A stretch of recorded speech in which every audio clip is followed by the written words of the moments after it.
Bonjour à tous, c'est Cyborg, et aujourd'hui on se retrouve sur Revit Architecture 2014, et durant ce tutoriel nous allons aborder la construction des murs. Si vous avez des questions, n'hésitez pas à me les poser dans les commentaires, et si c'est la première fois que vous utilisez ce logiciel, je vous invite à aller voir cette vidéo qui s'affiche en ce moment sur l'écran, où je vous explique comment fonctionne l'interface ainsi que les paramétrages à faire pour bien débuter. Donc, dans le précédent tutoriel, nous nous étions arrêtés à la création des axes pour nos futurs murs. Et aujourd'hui, comme vous pouvez le deviner, nous allons les mettre en place. La première chose qu'il faut que je vous explique, c'est la différence entre les niveaux. Pour vous expliquer ce dont je vais vous parler, je vais me placer sur une vue en élévation. Donc, élévation Est. Je vais donc vous demander dans un premier temps de bien regarder les noms de ces plans sur la partie gauche de l'écran au niveau de l'arborescence des projets. On peut y lire niveau 0, niveau 1, plan masse et toit. Maintenant, je vais vous demander de regarder les niveaux dans le workspace. On remarque directement que 3 des 4 niveaux sont présents. On peut donc logiquement interpréter que les noms présents dans le workspace, donc ces 3-là, sont intimement liés à ceux de l'arborescence, donc ceux-là. D'ailleurs, si l'on renomme le niveau 0 en sol, par exemple, comme ceci, on va vite se rendre compte qu'au niveau de l'arborescence du projet, les noms des plans d'étage vont également évoluer, puisque niveau 0 maintenant s'appelle sol, pour correspondre au changement que j'ai effectué dans la vue élévation Est. Tout ça pour en venir à dire que l'ensemble des vues de l'arborescence du projet vous montre exactement les mêmes choses, mais sous des vues différentes. Bon, c'est bien gentil tout ça, mais au niveau de mes plans, j'ai 4 niveaux, alors qu'au niveau du workspace, j'en ai que 3. L'intrus, c'est donc le plan de masse. Alors pour vous expliquer sommairement ce qu'est le plan de masse en bâtiment, c'est un plan qui va représenter les constructions environnantes déjà existantes, ainsi que le terrain sur lequel nous sommes en train de construire, et bien sûr le ou les bâtiments que l'on construit. Ce plan doit être coté sur les largeurs et les longueurs, et il doit également présenter un plan de coupe pour y ajouter les hauteurs. Bon, maintenant que l'on a vu assez de théorie, on va passer à la pratique. On se place bien correctement sur la vue en plan sol, et on va se diriger sur l'onglet Architecture, puis cliquer sur l'onglet Murs. Alors, dans les paramètres des murs, je vais personnellement sélectionner extérieur voile BA 20, ce qui veut dire voile en béton armé de 20 cm, et je vais maintenant vous expliquer un petit peu plus dans les détails les contraintes. On peut voir dans la case ligne de justification axe du mur, ce qui revient à dire à Revit qu'il me base mon mur par rapport à mon axe. Vu que ces nuances sont assez compliquées à expliquer à l'oral, je préfère vous le montrer, comme ça il n'y aura pas de confusion. Je vais donc tracer mon premier mur en cliquant en intersection, puis en remontant jusqu'à atteindre la troisième intersection.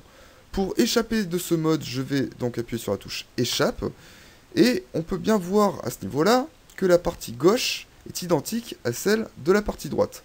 On dit donc ici que le mur est axé.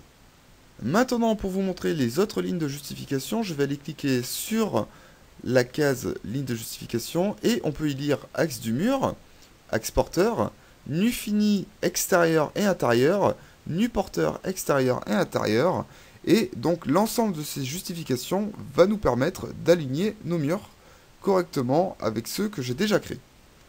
Par exemple, imaginons que je souhaite que le mur que je vais dessiner soit aligné à l'intérieur de mon axe en pointillé, donc à partir de cet axe-là. Si je reste positionné sur axe du mur, d'une part, mon mur va être positionné de part et d'autre de mon axe, mais en plus de ça, le mur que j'ai précédemment dessiné va être rallongé. Je vous laisse donc deviner que ce n'est pas bon du tout, puisque ça va fausser toutes les longueurs et le plan ne va plus être valide.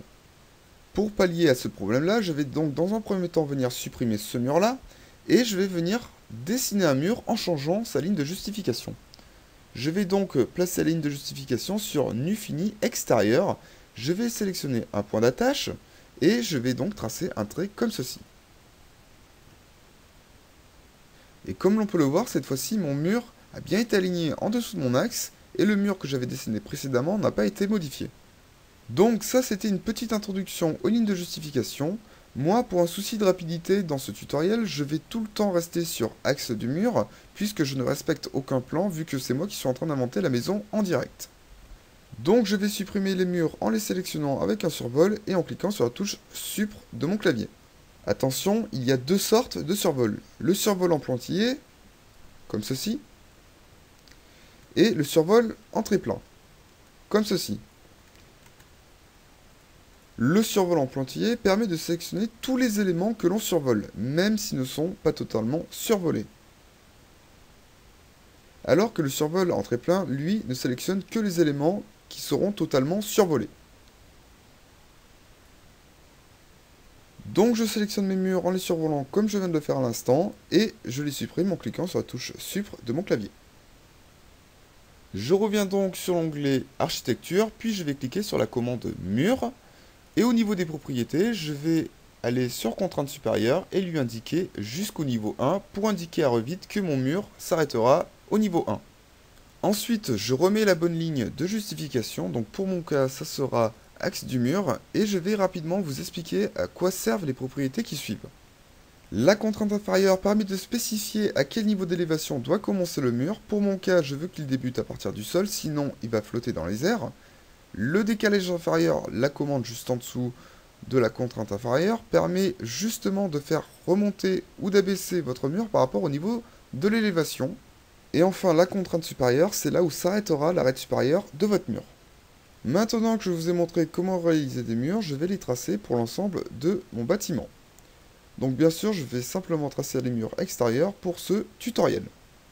On passe ensuite à la création du plafond, et pour ce faire, on va cliquer sur l'icône plafond, tout en vérifiant bien que l'on se situe sur l'onglet architecture. On passe ensuite à la partie propriété, donc au niveau des contraintes, soit vous pouvez laisser sol avec un décalage par rapport au niveau, par exemple de 2950, ou alors vous avez également une autre méthode qui consiste à mettre au niveau 1 et mettre cette fois-ci moins 50 au niveau du décalage par rapport au niveau. Tous les paramètres sont bons, on va cliquer à l'intérieur de notre bâtiment pour placer notre plafond. Par ailleurs, vous remarquerez qu'au survol, les intérieurs des murs deviennent rouges. En fait, c'est le logiciel qui nous indique où va se placer notre plafond. On clique une fois pour valider. Pour venir vérifier que notre plafond s'est bien passé, on peut venir se placer dans la vue en 3D. Par ailleurs, vous pouvez venir vous déplacer dans cette vue en restant appuyé sur la touche majuscule de votre clavier et en cliquant également sur le bouton de votre souris. On peut voir qu'il y a un léger décalage entre les arêtes de mon mur et mon plafond. Donc je vais remonter mon mur en sélectionnant une des arêtes et en remontant le décalage par rapport au niveau à 0. Ce second tutoriel sur la création des murs sur Revit Architecture est maintenant terminé. Je vous invite à aller voir le tutoriel qui va suivre pour continuer la construction de cette maison. N'oubliez pas de laisser un petit j'aime sous la vidéo si vous avez apprécié ce tuto. Posez vos questions par commentaire et abonnez-vous à la chaîne pour suivre les prochains tutoriels qui sortent régulièrement.